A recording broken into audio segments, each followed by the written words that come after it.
रुको। अगर तुम सचमुच चाहते हो कि आज का सबसे बड़ा खेल, सबसे बड़ा तमाशा और सबसे बड़ा मजाक एक ही बार में सुनो, तो अगले 5 मिनट तुम्हारा होना चाहिए। मैं कहता हूं, सुनो पूरी कहानी, बीच में मत छीनना, वरना जो ट्विस्ट आने वाला है उसे तुम मिस कर दोगे। तैयार हो? तो सुनो। अकबर ने चुनौती दी, बीरबल ने हंसकर जीत ली। दरबार उसी तरह चमक रहा था जैसे सूरज की पहली किरण पानी पर पड़ती है। लोहे के जंजीरों पर टंगी मशालें झूम रही थीं, महल के बड़े बड़े झूमरों की घंटियां धीरे धीरे टुक टुक कर रही थीं, और दरबारी अपने अपने रंग बिरंगे कपड़ों में एक उत्सव सा रूप धारण किए हुए थे। अकबर वही थे, हंसी और गंभीरता के बीच का वो अनूठा मिश्रण। आज उनके चेहरे पर कुछ अलग सा था, जैसे किसी नई शतरंज की चाल सोचकर वे खुश भी हों और चिंतित भी। बीरबल, अकबर ने बड़ी धीमी आवाज में पुकारा और सबकी निगाहें उसी तरफ टिक गईं। बीरबल, जो हमेशा विनम्र पर तेज तरार मुस्कान में गुंजा हुआ जवाब लिए खड़ा रहता, आज थोड़ा अलग था। उसकी आंखों में कोई नई चतुराई चमक रही थी, जैसे कोई मांझिया फंदा उसने अभी अभी तैयार किया हो और अब बस मौका चाहिए था उसे लगाने का। जनाबे आला, आप कहें। बीरबल ने अपना सिर हल्का किया और पूरे दरबार की तरफ एक चपल मुस्कुराहट से देखा। दरबारियों की हंसी उस मुस्कान के साथ उभर कर आई, पर अकबर का चेहरा गंभीर था। आज मैं तुमसे एक चुनौती लेता हूं बीरबल, अकबर ने कहा। किसी ने मुझसे बताया कि हंसी और बुद्धि दोनों में कोई सीधी सी परिभाषा नहीं। मैं चाहता हूं कि तुम सबको दिखाओ बुद्धि का असली मतलब क्या होता है। पर यह चुनौती कुछ अलग होगी। मैं तुम्हें 3 सवाल दूंगा, परंतु तुम कोई भी उत्तर अपने आप नहीं दोगे। तुम्हें ऐसा उत्तर देना है कि दरबार ठहाकों में डूब जाए और साथ ही किसी की चाल बेनकाब भी हो जाए, समझे? दरबार में एक हल्की सरसराहट उठी, चुटकियों सा माहौल। पर बीरबल ने बस एक बार सर हिलाया और कहा, जरूर, पर एक शर्त मेहरबान। मैं सिर्फ हंसी से जीतूंगा, किसी को चोट नहीं पहुंचाऊंगा और ना ही किसी का अपमान करूंगा। अकबर ने मुस्कुराकर कहा, ठीक है, पर याद रखना, ये सिर्फ बुद्धि नहीं, चालाकी और इंसानियत का भी प्रयोजन है। और वो पहले सवाल के साथ आगे बढ़े। सवाल साधारण सा था, पर दरबार की तरह हुआ, अजीब और चालाक। किसी गांव का किसान रोज अपने खेतों में एक बड़ा पत्थर देखता, और एक दिन उसने सोचा कि इस पत्थर के नीचे कोई खजाना होगा। उसने खोदा, पर वहां सिर्फ एक कागज मिला जिस पर लिखा था, खुशपुरी नहीं, सच्चा सामना करना। अब बताओ बीरबल, उस किसान ने क्या किया? बीरबल कुछ देर घमंड से हंसा नहीं। उसने दरबार को एक नुकीली नजर से टटोला और बोला, महाराज, किसान ने पत्थर सिर पर रखकर नाचना शुरू कर दिया। दरबार में हंसी की लहर आई। कुछ दरबारियों ने पूछा, क्यों? बीरबल ने आंखें चमकाकर कहा, क्योंकि कागज ने कहा था, खुशपुरी नहीं, सच्चा सामना। और सच्चा सामना ही वो था कि जो गांव वालों को खुश कर दे। और क्या चीज गांव वालों को खुश करती है? हाँ, एक अजीब नाच। अकबर के होठों पर मुस्कान आई, पर वे असहज भी हुए। कुछ तो बात में दम था, कुछ उलझन भी। बीरबल की हंसी बस वहां तक नहीं रुकी। वो हंसा ताकि दरबार में छुपे हुए ढेरों फितूरों की परतें खुलें। अकबर ने दूसरा सवाल दिया, और वहीं इतनी अचानक हवा बदली जैसे कोई तूफान छुपा बैठा हो। एक बाग में 2 पेड़ हैं। एक पेड़ हर साल फूल देता है, जो लोगों को यादों में ले जाता। दूसरा पेड़ हर साल फल देता है, जो लोगों के पेट भर देता है। एक दिन दोनों पेड़ एक दूसरे से बोले, बताओ दोस्त, तुम क्या चाहोगे? अब बताओ बीरबल, पेड़ क्या बोले? बीरबल हंसा और बोला। पहला पेड़ बोला, मुझे सुनने वाले की आंख में वो चमक चाहिए जो बीते दिन लाए। दूसरा बोला, मुझे हाथ चाहिए जो भूख मिटा दे। पर दोनों ने मिलकर कहा, आदर्श तो वही है जो मगरूर ना हो। अतः पेड़ जो सबको याद दिलाता है, उसने सभी की यादें बांट दी, और दूसरा पेड़ ने अपने फल बांट दिए। कोई बता नहीं सकता कि किसका फल ज्यादा मीठा था, पर दोनों खुश थे। दरबार फिर से खिल उठा, पर इस बार हंसी के साथ कुछ हवा सी ठंडी घुल गई। अकबर के चेहरे पर एक गंभीर उत्तर की झलक थी। बीरबल ने हंसी में कराह और करुणा का मेल कर दिया था। फिर आया तीसरा सवाल, और ये सवाल दरबार के सबसे गहरे राज से जुड़ा था। अकबर ने कहा, बीरबल, ये तीसरा सवाल सबसे अहम है, सुनो ध्यान से। किसी रात महल के पास एक आदमी आया। उसने राजा के लिए एक पतली सी चिट्ठी छोड़ी और भाग गया। चिट्ठी में लिखा था, आपकी प्रजानुष्ठा पर सवाल है। अगले दिन उस आदमी का कोई पता नहीं मिला। अब बताओ क्या करोगे? दरबार में सन्नाटा पसर गया। बीरबल की आंखें तेज हो गईं। उसने कुछ पल सोचा, फिर अचानक हंसकर बोला, मैं उस आदमी की जगह अपने आप को लाकर खड़ा कर देता और पूछता, सवाल क्या है। सबने सोचा कि ये तो व्यंग्य है, पर बीरबल ने आगे कहा, और जब वो व्यक्ति बोलेगा कि आपकी प्रजानुष्ठा पर सवाल है, तो मैं कहूंगा, ठीक है, पहले ये बताइए कि आपकी प्रजानुष्ठा का पैमाना क्या है। ये बात बड़ी सूक्ष्म थी। बीरबल ने दरबार को यही सिखा दिया कि सबसे बड़ा सवाल अक्सर शब्दों के पीछे छुपी मंशा को पूछना होता है। अकबर ने गर्दन हिलाई। उन्हें लगा कि कहीं कोई छिपा हुआ खेल तो नहीं। और तब हुआ वो ट्विस्ट। अचानक महल के द्वार पर कुछ हलचल हुई। एक मुट्ठी भर ब्राजील सा शोर और एक नौजवान आया, छाती पर चिन्ह, आंखों में आग, और उसने दरबार के सामने चिल्लाकर कहा, मैं उस आदमी का बेटा हूं। मेरे पिता को रातों रात उठा लिया गया और अब तक कोई पता नहीं। चिट्ठी उन्होंने ही दी थी, पर उनकी मंशा साफ थी। वो कहना चाहते थे कि कुछ गड़बड़ है। अब बताइए, किसे जिम्मेदार ठहराओगे। दरबार में हड़कंप मच गया। अकबर की भुजा ठिठक गई। बीरबल ने क्षण भर के लिए चुप्पी साधी और फिर हंसकर बोला, हम जिम्मेदार किसे ठहराएं? कुत्ते को जो भौंकता है या उस खबर को जो कान तक पहुंचती है? पहले सुनना होगा कि किसने किसे बुलाया। अकबर के मन में सवालों की भीड़ उमड़ने लगी। क्या दरबार के भीतर कोई षड्यंत्र था? क्या किसी ने खामोशी से महल की दीवारों में छेद कर लिया था? बीरबल ने दरबारियों से कहा कि सबको शांति से बैठकर रात भर की हर छोटी बड़ी बात बतानी होगी, पर उसने एक मजाकिया नियम भी रखा। हर कोई जो सच बोलेगा उसे मैं एक मीठा फलों का टुकड़ा दूंगा, और जो छुपाएगा उसे मैं वही फल दूंगा, पर छिलका भी दोगुना कर दूंगा। दरबार में लोग हंसे, पर उनके चेहरे पर हल्की सी आशंका थी। बीरबल ने अंदर तक पहुंचकर छू लिया था। रात भर की गहन सुनवाई में कुछ अजीब तथ्य खुले। एक दरबारी जो हमेशा चुप था, उसने घटकों में कुछ शोर सुना। महल के रसोइये ने बताया कि रात को किसी ने विशेष मसाले के साथ एक खिचड़ी बनाई थी जो आम नहीं थी। और एक दरबारी ने कहा कि उसने आखिरी बार उस आदमी को महल के पास किसी अंधेरे रास्ते पर जाते देखा था, पर ये सब बातें बिखरी थीं, टुकड़ों सी तरह। बीरबल ने सब बातों को जोड़ा और एक योजना बनाई, पर योजना इतनी चालाक थी कि सुनने वाले चकित रह गए। सुबह जब सब एक बार फिर दरबार में इकट्ठे हुए, बीरबल ने घोषणा की, आज मैं एक तमाशा करूंगा, लेकिन ये मज़ा और सच्चाई दोनों का संगम होगा। मैं एक नाटक करूंगा जिसमें हम सभी अभिनेता होंगे, और नाटक का शीर्षक होगा सत्य का चेहरा। हर कोई अपना अपना रोल निभाए और आखिर में पर्दा उठेगा। अकबर ने आंखें चमकाईं और कहा, चलो देखता हूं बीरबल। नाटक शुरू हुआ, और जो अब आगे हुआ वो दरबार ने पहले कभी नहीं देखा था। बीरबल ने एक अद्भुत चाल चली। उसने महल के कुछ पीठासीन दरबारियों को ऐसे रोब में बिठाया कि वे मानो अदालत के जज थे। एक नौजवान को वो खुद से अलग करके बैठा दिया जो चिल्लाया था कि उसके पिता सामने भेजे गए थे। और सबसे दिलचस्प, उसने महल के रसोइये को बुलाया और उससे वही खिचड़ी खाने को कहा जो रात में बनी थी। रसोइया चौंका, पर वो खुद भी बताने लगा कि उस रात उसने एक अनजान व्यक्ति के लिए वही बना दी थी, पर उस अनजान व्यक्ति ने कहा था कि वो राजा के लिए एक शिक्षाप्रद संदेश लाया है। बीरबल ने धीरे से कहा, तो आखिर किसने उस व्यक्ति को बुलाया था? और तभी एक खामोश दरबारी ने उठकर कहा, राजा के दाईं ओर जो बैठा है उसने उस आदमी को देखा था। और सबने देखा। अकबर भी चौंक उठे, पर असल ट्विस्ट तो अभी बाकी था। वो दाहिने तरफ बैठा हुआ दरबारी कोई और नहीं बल्कि वही आदमी था जिसे सब मासूम समझकर देखते थे, पर उसकी आंखों में कुछ छुपा हुआ था। और वही आदमी अचानक बोला, नहीं महाराज, मैंने नहीं देखा, पर मैंने सुना था कि किसी ने रात में महल के पीछे किसी को देखा है। दरबार में अविश्वास की लहर दौड़ी। बीरबल ने मुस्कुराकर कहा, देखा गया है और सुना गया है, दोनों में फर्क होता है। पर असली चोर वो नहीं जो देखा गया, असली चालाक वो है जो सबको ये विश्वास करा दे कि वो नजरअंदाज है। उसकी बातें मानो किसी तेज तीर की तरह थीं, सीधे मन पर लगीं। और फिर उसने सबको एक बहुत सूक्ष्म परीक्षण में डाला। उसने हर उस दरबारी से पूछा कि क्या उनके पास कोई ऐसा निशान है जो रात में बाहर जाने पर बन सकता है, जैसे कि जूतों में मिट्टी या कपड़ों पर कोई गंध।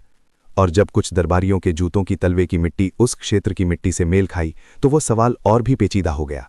कहानी यहाँ एक बार फिर मुड़ती है, क्योंकि जिस रात चिट्ठी आई थी उसी रात महल के पीछे एक बूढ़ा साधु भी आया था, जिसने राजा से विनम्रता से कहा था कि संतोष ही सबसे बड़ा धन है। पर किसे क्या पता था कि उसी बूढ़े साधु ने महल के एक द्वार पर एक छोटा सा सफ़ेद धागा बांधा होगा, और उसी धागे को अचानक दरबार में किसी ने देखा और कहा कि ये किसी शाही परंपरा का हिस्सा नहीं था। पर वो धागा किसका था? बीरबल ने हंसकर कहा, ये धागा किसी ने बांधा है ताकि किसी की आंख उस ओर न जाए, पर मैं जानता हूं कि जिसने बांधा था उसने किसकी दिशा बदल दी। दरबार में अब सैकड़ों धागों सी बातें गुथी जा रही थीं। हर ट्विस्ट के साथ रहस्य गहरा होता गया, पर बीरबल के चेहरे पर हर बार वही हल्की मुस्कान रही, मानो वो कह रहा हो कि हंसी का इस्तेमाल सबसे तेज तलवार की तरह किया जा सकता है। वो लोगों का रक्षक भी बनेगा और जो गलत है उसे बेनकाब भी करेगा। कहानी यहीं रुकती नहीं। दरबारियों के बीच एक पुराना राज सामने आ गया। कुछ साल पहले महल के एक पुराने रक्षाबंधन में एक गुप्त दस्तावेज खो गया था, और वो दस्तावेज आज भी किसी की ताकत बढ़ा सकता था। बीरबल ने धीरे से कहा कि शायद वही दस्तावेज अब भी किसी के इशारे पर वापस आना चाहता है, पर कौन और क्यों?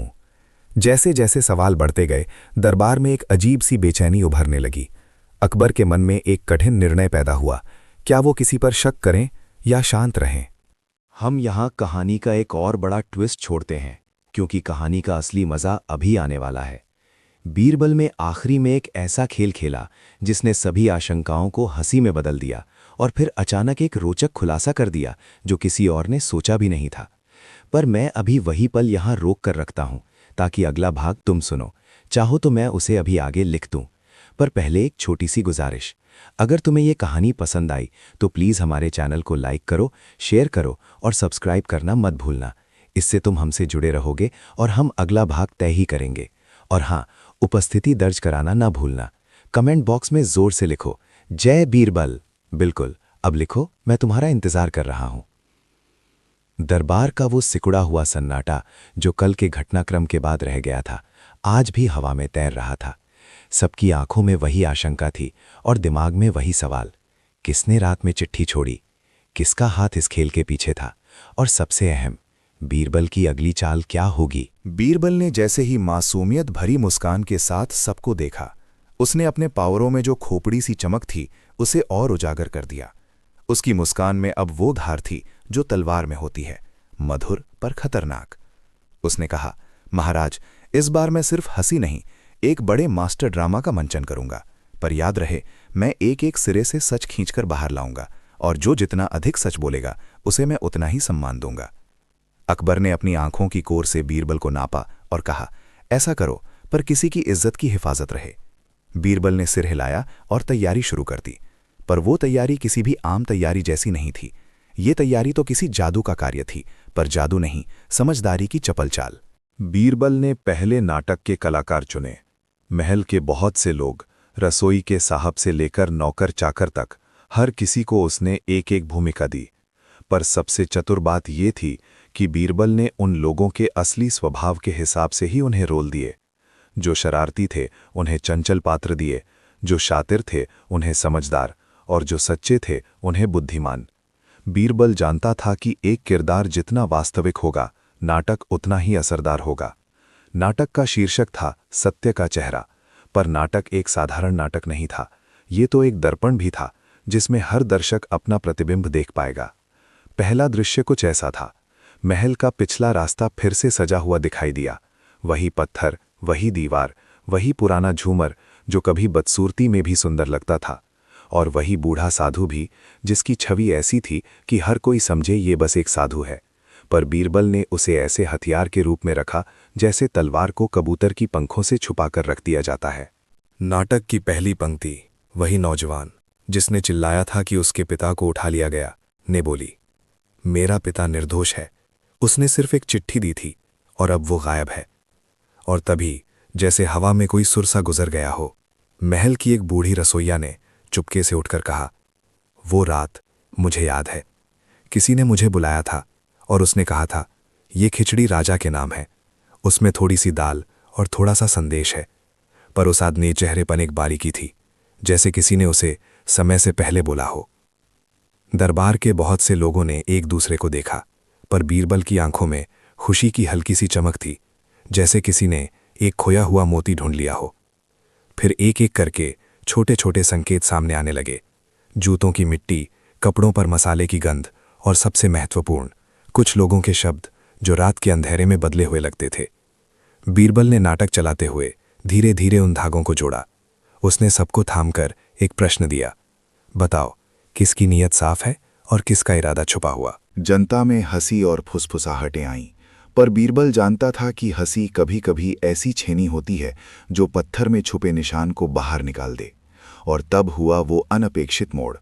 उसी बूढ़े साधु ने मंच पर आकर अचानक अपनी टोपी उतारी और बोला, मैं वो आदमी हूं जो उस रात चिट्ठी लेकर आया था। सब ने चौंक कर उसकी ओर देखा। कुछ लोग तो हैरान, कुछ खिन्न, पर बीरबल की आंखों में अब एक चमक और बढ़ गई। तुम? अकबर ने लगभग फुसफुसाकर कहा। पर तुम? साधु ने धीरे से कहा। जी हाँ महाराज, मैं वही हूं, पर मैं वो नहीं जो आप सोच रहे हैं। उसने अपनी आवाज की लेयर घटाई और कहा, मैंने वो चिट्ठी छोड़ी थी, पर वो किसी के कहने पर नहीं, मैंने अपनी मर्जी से छोड़ी थी। मैंने देखा कि कुछ लोग बहुत दिनों से महल में एक छुपी हुई चीज़ की तलाश कर रहे हैं, और मैंने सोचा कि अगर मैं एक छोटा सा संकेत छोड़ दूं तो सच सामने आ जाएगा। दरबार में हलचल हुई। कुछ ने सोचा कि साधु का ये कहना सिर्फ एक चाल थी, पर बीरबल ने अपने चेहरे पर मुस्कान रखते हुए कहा, क्या सच में? तो फिर बताओ, वो छुपी हुई चीज़ क्या है? साधु ने देखा कि अब मंच ठीक बरसों पहले की तरह उसकी कहानी सुनने के लिए तैयार है। उसने कहा, ये एक दस्तावेज है, पर यह दस्तावेज किसी की इज्जत या शक्ति को बढ़ाने वाला नहीं। ये दस्तावेज एक वसीयत नहीं, बल्कि एक सच का रेखाचित्र है। वो सच जो किसी भी राजा के दिल को झकझोर दे सकता है। किसका सच? किसी ने पूछा। देश का सच, साधु ने कहा। और वही सच कुछ लोगों को बहुत डराता है। बीरबल ने पूरे दरबार की तरफ देखा और अचानक उसने एक छोटा सा खेल खेला। उसने हर उस व्यक्ति को जो शक के घेरे में था अलग अलग रंग के रूमाल दिए और कहा कि वे उन रूमालों को अपने घरों में बांध कर रखें। ये प्रतीकात्मक कदम था, पर बीरबल जानता था कि प्रतीकों की शक्ति भी कमाल की होती है। कभी कभी एक छोटा कपड़ा किसी की रातों के मंसूबों का चेहरा खोल देता है। रूमालों की अद्भुतता ये थी कि हर कोई अपने घर जाकर कुछ ऐसा कर देता जो उसके ऊपर अतिरिक्त जिम्मेदारी डालता। कुछ लोग डर गए, कुछ शर्माए, और कुछ ने बेझिझक अपने घरों में जाकर सब कुछ सुधार लिया। इस तरह बीरबल ने धीरे धीरे माहौल को साफ किया, जैसे बादल खिसकते हैं और सूरज निकल आता है। दूसरे दिन बीरबल ने एक छोटे से गांव की ओर बात की, वो गांव जिसे उसने अचानक महल की गोपनीयता से जोड़ दिया था। उसने अकबर से कहा कि वो खजाने या किसी बड़ी धनराशि के बारे में नहीं पूछेंगे, बल्कि लोगों की जिंदगी और उनके सच्चे मकसद के बारे में पूछेंगे। अकबर, जो बीरबल पर भरोसा करते थे, सहमत हो गए। गांव का सच कुछ अलग था। वहां के लोग सरल पर चालाक थे। उन्होंने बीरबल को बताया कि कुछ दिनों से अंधेरे सी चीजें होती थीं। अचानक रोशनी बुझ जाती, लेकिन किसी ने नहीं देखा कौन सा हाथ आगे बढ़ा। बीरबल ने सुना और फिर अपनी अपनी हंसी में कुछ गूढ़ संकेत छिपा दिए। अगला बड़ा ट्विस्ट तब हुआ जब बीरबल ने महल में एक छोटे से प्रतियोगिता का आयोजन किया। सत्य दिवस। हर कोई जो महल में रहता था उसे वहां एक एक कहानी बतानी थी, पर कहानी का सच छिपा होना चाहिए, और जिसे पता था कि वो कोई झूठ नहीं बुन रहा वही असली पुरस्कार का हकदार होगा। इस प्रतियोगिता के नियम में एक अजीब शर्त थी। जिसने सबसे ज्यादा खुलासे किए उसे बीरबल खुद एक छोटी सी किताब देगा, पर वो किताब एक रहस्य रखती थी जो अभी किसी को दिखाई नहीं देना था। पहले कुछ वक्त तक लोग सामान्य किस्सों से आ गए, पर जब टूटी फूटी यादें सामने आने लगीं तो बीरबल ने देखा कि किस तरह कुछ पुराने झगड़े और पुरानी महल नीतियां आज के हालात को प्रभावित कर रही थीं। और फिर एक रात उसी प्रतियोगिता के बीच महल की एक दीवार पर कुछ लेखन मिला, कोई नए दांव का संकेत। उस लेखन में केवल 2 शब्द थे, सफेद धागा। सीधा सीधा संदेश नहीं था, पर बीरबल ने समझ लिया कि ये वही निशान है जो उस बूढ़े साधु ने बांधा था। धागे का रहस्य वैसे तो सीधे सीधे ही सुलझा। वो एक चिन्ह था जिसका मतलब था किसी ने धोखा दिया, पर किसने धोखा दिया और क्यों? बीरबल ने उन शब्दों के चारों ओर पाठ कर दिया। उसने महल के पुराने दस्तावेजों को खोला, पुरानी वसीयतों को देखा और उन नामों को खंगाला जो कभी थे पर अब नहीं थे। धीरे धीरे एक तस्वीर उभरने लगी, एक पुराना वंश जो कभी महल की शक्ति का हिस्सा था पर जिसे समय ने बाहर कर दिया था। उनका एक वंशज जो अब दरबार में छुपा बैठा था और उसने उन दस्तावेजों के सहारे फिर से शक्ति पाने की साजिश रची थी। यहाँ कहानी का एक और बड़ा मोड़ आता है। उस वंशज का नाम था, यहाँ मैं जानबूझकर नाम नहीं दे रहा, क्योंकि नामों में छुपी कथाएं अक्सर लोगों को भ्रमित कर देती हैं। पर यह वंशज महल में एक साधारण नौकर की धुन में बैठा हुआ था, पर आंखों में खटास और हृदय में ललक थी। उसने उन दस्तावेजों की तलाश इसलिए की क्योंकि वे एक ऐसी वसीयत का हिस्सा थे जो राजा के शासन के नियमों में दरार डाल सकती थी। बीरबल ने चालाकी से नाटक के माध्यम से उस व्यक्ति को बाहर निकाला। उसने उस व्यक्ति को महल के एक छोटे से हिस्से में बुलाया और कहा कि वो राजा का एक सहयोगी बनकर आ गया है, जिसने सारी रचना देखी है। पर असल में बीरबल ने उसे राज खोलने के लिए उकसाया और वो व्यक्ति कुछ अजीब हरकतों में फंस गया। उसने कुछ चीज़ों को छुपाने की कोशिश की, कुछ को जलाने की, और सबसे गलत बात, उसने अपने हाथ गंदे कर लिए। बीरबल ने उसे पकड़ा नहीं, पर उसने समाज के सामने उसे असहाय कर दिया। उसने उसकी सच्चाई को सामने रखा, हंसी में नहीं बल्कि करुणा और ठहाके के बीच में। और यही था उसकी जीत। बीरबल ने ना सिर्फ चालाकी से साजिश को बेनकाब किया, बल्कि उसने ये भी सिद्ध कर दिया कि हंसी कभी कभी सबसे तीखी तलवार से भी ज्यादा असरदार होती है। पर कहानी यही नहीं रुकती। जैसे जैसे दस्तावेज खुले, एक और रहस्य उभरने लगा। महल के पुराने एक किले की तहों में एक पन्ना छिपा था, जिस पर लिखा था कि किसी समय राजा ने अपने कुछ निर्णयों में बहुत बड़ी भूल की थी।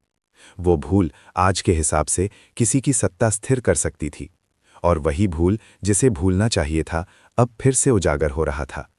बीरबल ने फैसला किया कि इस भूल की तह तक जाने से पहले उसे जनता के आगे लाना होगा। पर कैसे?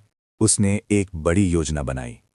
वो एक मेल त्योहार का आयोजन करेगा, जहां महल के सारे नेता, गांव वाले, व्यापारी और रसोइये सब शामिल होंगे। और वहां पर वो उस पन्ने का खुलासा भी करेगा। पर खुलासा इतनी सहजता से नहीं होगा। वो उसे एक नई कहानी के रूप में सुनाएगा, एक कहानी जिसमें हर कोई अपनी बात खुद ही कहेगा। त्योहार का दिन आया। महल का आंगन रंग बिरंगा, झंडों से लदी हुई और मिठाइयों की खुशबू चारों तरफ फैली थी। बीरबल ने अपनी कला के साथ उस पन्ने को छिपाकर एक नाटक में फिर से रखा। उसने कहा कि जो कहानी सुनेंगे वो सिर्फ एक कहानी नहीं, बल्कि एक चेतावनी होगी। और फिर बीरबल ने कहना शुरू किया, एक कहानी जिसने सबको बांध लिया। उसने कहा कि एक समय था जब एक राजा ने एक निर्णय लिया जो ठीक उस समय समझदार बना, पर समय के साथ वो निर्णय गलत सिद्ध हुआ। राजा ने कहा था कि कुछ लोगों के नामों को महल से हटा दिया जाए, पर उन लोगों में कई निर्दोष भी थे। उस भूल ने कई परिवारों को तोड़ा और कई नौजवानों के भविष्य को बदला। और आज वही निर्णय अगर सही ढंग से समझा ना जाए तो एक बार फिर की त्रासदी बन सकती है। कहानी सुनकर महल के पुराने लोगों के दिलों में दर्द की लहर दौड़ी। कुछ आंसू बह गए, कुछ गहरी सांसों ने सबको झकझोर दिया। पर बीरबल ने तभी एक और कदम उठाया, वो जो सदियों की शिकन को भी हटा देता है। उसने कहा कि हम सब मिलकर एक नई शुरुआत कर सकते हैं। और तब हुआ वो सबसे बड़ा मोड़। एक बच्चे ने मंच पर आकर कहा, मैं जानता हूं कि मेरे पिता का नाम उस वंश में आता है, पर वो निर्दोष था। और उसके पीछे एक और बुजुर्ग खड़ा था, वही बुजुर्ग जिसने बीते सालों में चुपचाप बहुत कुछ सहा था। वो बोला, हकीकत सिर्फ कागजों में नहीं, इंसान के कर्मों में भी है। बीरबल ने आंखें चमकाईं। वो जानता था कि पकड़ सिर्फ सियासी नहीं, मनुष्यता भी है। उसने सबको समझाया कि हंसी से हराना, करुणा से समझाना और न्याय से बांटना यही असली जीत है। उसने कहा कि दस्तावेजों की ताकत हो सकती है, पर उनकी व्याख्या सही तौर पर की जानी चाहिए। कहानी के इस मोड़ पर बीरबल ने सबको आश्वस्त किया कि जो गलती पहले हुई थी उसे दोहराया नहीं जाएगा। और राजा अकबर ने अपने वचन में कहा कि जो निर्दोष हैं उन्हें सम्मान दिया जाएगा और जो दोषी हैं उन्हें कानून के अनुसार सजा दी जाएगी, पर इस बार सत्य की गहराई को समझकर। और फिर जैसे कि हर अच्छी कहानी में होता है, बीरबल ने थोड़ी हंसी भी बांटी। उसने महल में एक बड़ा लंगर लगाया, जहां गरीब से लेकर अमीर तक सबने मिलकर खाना खाया। उसने लोगों के बीच की खाई को कम किया, पर साथ ही साथ उसकी चाल में एक और राह छिपी थी। उसने एक नया संकेत दिया, एक नया सुराग जो बताता था कि कहानी अभी खत्म नहीं हुई, ये सिर्फ एक अध्याय था। कहानी का अगला अध्याय और भी सघन था। किसी ने महल के पास फिर से एक कागज देखा, पर यह कागज अलग था। उस पर एक नई मोहर थी, जैसे किसी ने कहा हो कि खेल अभी जारी है। और उस मोहर के निशान से बीरबल ने अंदाजा लगा लिया कि कोई बाहर से इन सब खेलों को नियंत्रित कर रहा है। पर कौन? बीरबल ने फिर से अपने जाल को फैलाया। उसने गांवों के दरवाजों पर झांका, बाजारों में बातें सुनी और लोगों की ठिठोली में से भी एक एक सुराग चुना। उसने देखा कि एक विदेशी व्यापारी हाल ही में आया था। उसने बड़े बड़े दाम दिए और महल के कुछ लोगों को आकर्षित किया। पर क्या वो विदेशी व्यापारी सच में बड़ा खिलौना लेकर आया था या फिर उसके हाथों में कुछ छुपा हुआ था? बीरबल ने इस व्यापारी को अपनी योजना में सम्मिलित किया। पर यह सम्मेलन भी सिर्फ दिखावा था। उसने व्यापारी को महल के सबसे बड़े बाजार में बुलाया और कहा कि वो सबको एक नई मिठाई दे। पर उस मिठाई में उसने कुछ ऐसा छिपा रखा था जिसे केवल अशुद्धता और लोभ ही पकड़ सकते थे। और सच में कुछ लोगों ने वो मिठाई चखकर चुपके चुपके कुछ छिपाने की कोशिश की, पर वे पकड़े गए। ये पकड़े जाने का तरीका भी बड़ा मज़ेदार था। बीरबल ने महल में एक बच्चा रख दिया जो मिठाइयाँ बांटने का बहाना बनाकर सब पर नज़र रखता था। वो बच्चा हर बार जो मिठाई देते, साथ में एक छोटा सा सवाल भी पूछता, और जो लोग झट से जवाब न दे पाते वे शक की सूची में आते। मज़ेदार बात यह थी कि कुछ शातिर लोग बस सवालों से घबरा गए और अपना असली मकसद खोल बैठे। एक दिन जब बीरबल ने व्यापारी के साथ खेल खेला, व्यापारी ने अपनी असलियत खोली। वो केवल एक व्यापारी नहीं था, वो कहीं से भेजा गया एक संदेशवाहक था। उसकी आंखों में भय के साथ लालसा थी, जैसे कोई व्यक्ति जो बहुत बड़ी दौलत का ललचा खाए पर उसे सिर्फ संकेत मिले हों। उसने कहा, मैं सिर्फ खरीदार हूं, पर मेरे मालिक चाहते हैं कि कुछ पुरानी बातें दोबारा जिंदा कर दी जाए। ये सुनकर सब दंग रह गए। बीरबल ने मुस्कान के साथ कहा, ठीक है, तो अब तुम बताओ कि तुम्हारे मालिक कौन है। व्यापारी ने एक छोटी सी मुस्कुराहट दिखाई और कहा, मुझे नाम नहीं करना चाहिए, पर मैं बता सकता हूं कि उनके पास कुछ दस्तावेज हैं जो पुराने वंशों के लिए बहुत कीमती हैं। ये सुनते ही बीरबल को महसूस हुआ कि खेल केवल स्थानीय सज्जनों का नहीं बल्कि बाहरी ताकतों का भी था। और तब एक रात महल की एक पुरानी दीवार से एक आवाज़ उठी, एक गुप्त चुंगी की तरह जिसने सबको चौंका दिया। आवाज़ में कहा गया, जो दस्तावेज खोए हैं उन्हें किसी भी कीमत पर हासिल करने का प्रयत्न मत करो, वरना राज्य में अशांति फैल जाएगी। ये संदेश किसी डर और चेतावनी का मिश्रण था। सबके मन में उठी एक बेचैनी, पर बीरबल ने फिर से वही तरीका अपनाया। उसने हंसी को तरक तरक करके सवालों के बीच फंसा दिया। कहानी में अब एक और रंग भर गया, प्रेम, विश्वासघात और त्याग का रंग। महल में एक दासी थी जिसका नाम था मीरा। मीरा का अतीत गहरा था। वो उस वंश से जुड़ी थी जिसका नाम छपा हुआ था, पर उसने अपने सिवा किसी और को कुछ नहीं बताया। पर उसकी आंखों में एक अनकही पीड़ा थी। बीरबल ने मीरा की सहायता से एक और कथा बुनी। उसने मीरा से कहा कि वो खुलकर बोले, पर मीरा ने कहा कि वो महल की इज्जत नहीं बिगाड़ना चाहती। इस पर बीरबल ने मीरा को छोटा सा मंच दिया जहां उसने अपनी पीड़ा को गीत की शक्ल दी। मीरा के गीत ने महल में भावना की एक ऐसी लहर उठा दी कि कुछ लोगों की आंखों से आंसू बह निकले। उस गीत ने एक पुरानी गलती का पता दिया और साथ ही साथ ये भी बताया कि कुछ लोगों ने उस गलती का लाभ उठाया था। ये सुनकर अकबर के भीतर बेचैनी बढ़ी, पर उसी के साथ एक दृढ़ निश्चय भी आया, ये कि वो अपने राज्य को बचाएगा और साथ ही गलतियों को सुधार कर सबके लिए न्याय सुनिश्चित करेगा। कहानी में अब सुरक्षा, मित्रता और साजिश तीनों के बीच संतुलन बन गया था। बीरबल ने दरबार में जो भी किया वो ऐसा था कि सबको लगा ये सिर्फ हंसी का खेल नहीं, ये न्याय का त्योहार भी है। उसने अपने तरीके से लोगों को दिखाया कि कैसे कुछ शब्द, कुछ संकेत और कुछ छोटी छोटी हरकतें बड़ी बड़ी साजिशों को जन्म देती हैं। और जब सब सोचने लगे कि शायद अब सब सच सामने आ गया, तभी बीरबल ने एक आखिरी पर बड़ा ट्विस्ट रखा। उसने कहा कि वो जिस दस्तावेज की तलाश कर रहे थे वो दस्तावेज किसी कक्ष में नहीं था, वो किसी के दिल में था। कागजों से ज्यादा खतरनाक वही लोग होते हैं जिनके दिल बदल गए हों, बीरबल ने कहा। और फिर उसने सबको एक कठिन सवाल दिया, क्या तुम अपनी पुरानी गलतियों को स्वीकार करने के लिए तैयार हो? कई लोगों ने पलट कर देखा, कुछ ने इनकार किया, कुछ शर्म से झुके और कुछ ने सिर झुकाकर कहा, मैं तैयार हूं। यही क्षण था जब बीरबल ने अपने सबसे बड़े हथकंडे से सबको चौंका दिया। उसने कहा कि जिन लोगों ने गलती कबूल की है उन्हें समान रूप से सम्मानित किया जाएगा और उन्हें वचन दिया जाएगा कि भविष्य में उनके दोष दोहराए नहीं जाएंगे। इस निर्णय से दरबार में एक नया भरोसा पैदा हुआ, पर साथ ही एक नई चुनौती भी आई। कौन वो था जो बाहरी ताकतों का संदेशवाहक था और किसका मकसद अब भी अधूरा था? कहानी की इस कड़ी को मैं यहीं पर थोड़ी देर के लिए रोक रहा हूं, नहीं इसलिए कि मैंने सब कुछ बता दिया है, बल्कि इसलिए कि ये अगला भाग और भी बड़ा खुलासा लेकर आ रहा है, जिसे सुनकर तुम्हारा दिल दहल जाएगा और तुम्हारी हंसी भी छूट जाएगी। तुम चाहो तो मैं अभी वही अगला भाग लिख कर दे दूं, जिसमें हम जानेंगे कि किसने बाहर से इन खेलों को चलाया, मीरा के अतीत का असली चेहरा क्या है और वो दस्तावेज आखिरकार कहाँ पहुंचा। अगर आप चाहते हैं कि मैं अभी आगे बढ़ाऊं तो बस नीचे कमेंट बॉक्स में जोर से लिखिए जय बीरबल। और अगर आपको ये भाग पसंद आया हो तो प्लीज़ लाइक, शेयर और सब्सक्राइब करना ना भूलिए। इससे हम आपकी सुनहरा समर्थन पाएंगे और आप अगला अध्याय